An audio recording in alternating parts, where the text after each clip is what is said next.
Indeed, no one despised him more than Dale Robertson. Dale Moine Robertson came into this world in Harrah, Oklahoma, on July 14, 1923. Dan Robertson is his son. His warm, approachable demeanor and inherent grit were gifts from his upbringing in the American Midwest, and they serve him well in his Western roles. Growing up during the Great Depression instilled in Robertson an early appreciation for the value of hard effort. His family had a modest home, and he became self-reliant through daily horseback riding. These characteristics would ultimately serve him well on screen, lending him an authenticity that audiences appreciated. Before he became a Hollywood star, Robertson served his nation admirably throughout World War II. After enlisting, he was sent to serve in the 322nd Combat Engineer Battalion in the United States Army. After much effort, he was promoted to the rank of second lieutenant. Following his tenure with the 101st Cavalry, he transferred to the 332nd Combat Engineer Battalion. Robertson received multiple military decorations, including the Bronze Star, after suffering wounds twice in combat. His bravery and the stoicism and quiet strength he exhibited on screen were both inspired by his time in the military. Even before his TV fame, many of Robertson's close friends and acquaintances praised him as a true hero. Robertson took her time deciding to pursue a career in acting after returning from the war. He sort of stumbled into Hollywood instead. On the mend, he had a self-portrait shot to show his mom. Talent agencies spotted in that photo the kind of rugged good looks and inherent charisma that casting directors were seeking, and they began to pursue him. Because of this bizarre chain of circumstances, he began appearing in film in the late 1940s and early 1950s, albeit in supporting roles. A major turning point in Robertson's career came when he became associated with the Western genre, a popular film and television style of the period. His breakout role was in the 1957 to 1962 television series Tales of Wells Fargo. Jim Hardy, the movie's special agent, was portrayed by him. Hardy was courageous, fair, and tough. Given Robertson's skill with horses and his rough demeanor, the presentation felt more grounded. Because of this, it differentiated itself from other period westerns. Robertson swiftly gained widespread popularity in the United States as a result of the weekly viewing of millions of people. Success in film and television followed Robertson's breakout role in Tales of Wells Fargo. He collaborated with A-list Hollywood actors in films such as Sitting Bull, 1954, Return of the Texan, 1952, and Dakota Incident, 1956. His appearances as a guest star on hit series like Dynasty and Dallas in the 1980s and his starring part in Iron Horse from 1966 to 1968 demonstrate his adaptability and longevity in the industry. His most recognized roles are in westerns, yet he was versatile throughout his acting career. He had starring parts in numerous film and television productions. After joining the cast of Law of the Lawless in 1964, Robertson quickly rose to prominence. His grounding in Western culture was solidified by this program. He continued to work in the film industry until the mid-1960s. Cartoon The Man from Button Willow, 1965, featured him as a cowboy hero, and European crime drama The One-Eyed Soldiers, 1966, was his other feature film appearance. His adaptability and willingness to try new things on the job were on display in these initiatives. Robertson took on a new challenge in 1968 when he was named presenter of the popular anthology series Death Valley Days. He was able to relate dramatic tales about the American frontier's past as a host. He was perfect for the role because of his gifted storytelling abilities. In two 1974 television movies, Melvin Purvis, G-Man and the Kansas City Massacre, Robertson played the part of real FBI agent Melvin Purvis, 1975. Robertson portrayed Purvis in these films, where he engaged in combat with infamous gangsters such as Pretty Boy Floyd and John Dillinger. His performances were lauded for their authenticity and intensity. As Walter Lancashire in Dynasty's first season, Robertson broke into primetime soap operas in 1981. Even though Robertson's role on the show was short-lived, it helped launch his career to new heights and garner him a legion of admirers. 2 years down the road, in 1983, he joined the cast of Big John, marking the beginning of a long run of solid TV work.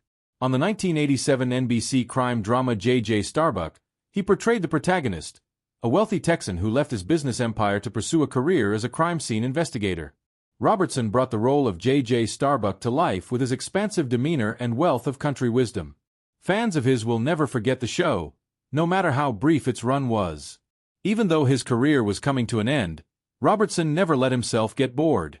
He appeared in 2 episodes of the Beau Bridges and Lloyd Bridges comedy drama Hearts of the West in late 1993 and early 1994. A career spanning over half a century came to a fitting close with these performances. They were a complete return to Robertson's roots in the Western genre, which had influenced his career throughout. The personal life of Dale Robertson, who was married 4 times throughout the course of his life, was as eventful and fascinating as his career in Hollywood. His first wife, Frederica Jacqueline Wilson, and he were married in 1951.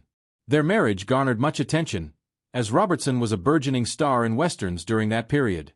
Despite the dissolution of their marriage in 1956, Robertson still considered it a watershed moment in his life because he became a father for the first time via the birth of their daughter.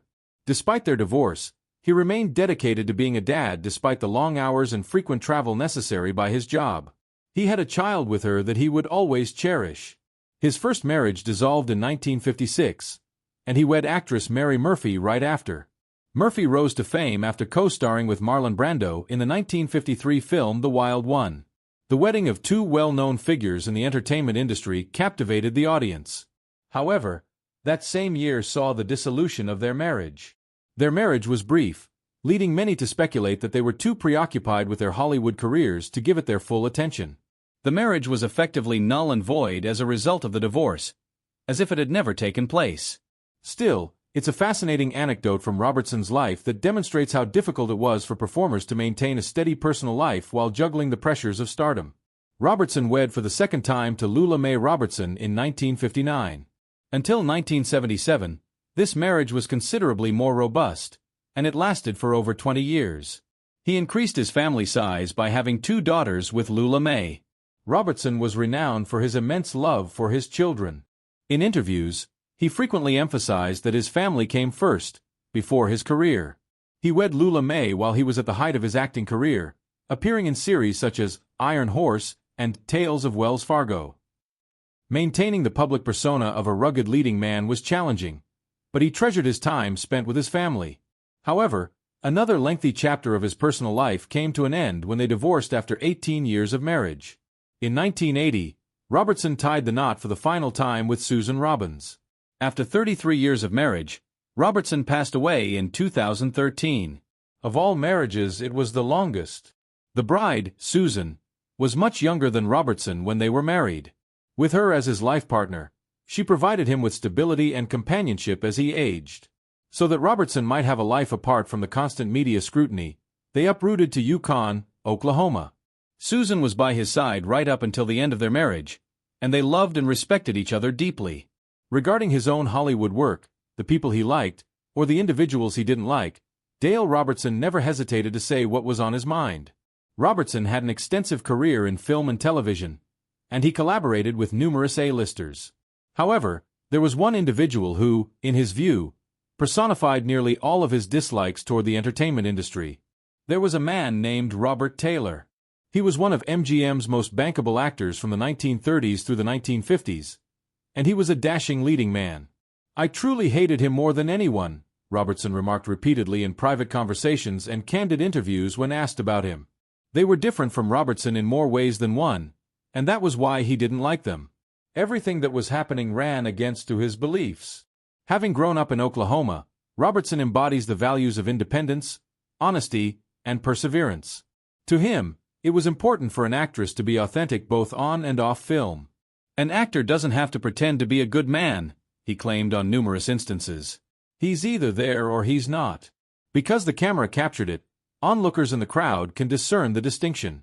Robertson perceived Robert Taylor as being completely contradictory to his statements. Robertson believed that films like westerns and dramas were crucial to Hollywood's growth, and he believed that despite his star appearance, he lacked the authenticity and grit that Robertson admired.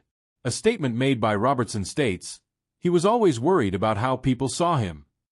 The truth, the plot, and the character were of no concern to Robert Taylor.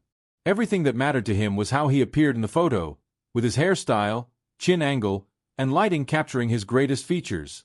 "I didn't perceive that as acting." Totally self-centered. Robertson disliked Taylor's obsession with seeming flawless and posh because he was famous for portraying honest, rough cowboys and police officers. However, The animosity between the two men extended beyond the workplace. Robertson elaborated on his animosity toward Taylor by describing social interactions they had. According to someone, he looked down on people. He made you feel like you were below him if you weren't in his small group of yes-men or studio pets. Defending that cause was never my intention. Absolutely no one. I was brought up to greet men with a firm handshake, a polite word, and a direct gaze. Two more factors that contributed to issues were politics and loyalty. During the turbulent years following World War II in Hollywood, Taylor made headlines when she testified before the House Un-American Activities Committee, assisting in the naming of colleagues suspected of having communist affiliations. Since Robertson valued loyalty more than anything else, this was intolerable to him. Those who trusted him and his comrades were completely disregarded. I could never respect that. A ban would be preferable to betraying a buddy. Robert Taylor was unfazed by the situation. From that, I gathered all the necessary information about him. Robertson found it particularly frustrating since Taylor's portrayal of him was so at odds with his own self. Robertson insisted it was all an act, although the people viewed him as a decent, patriotic hero.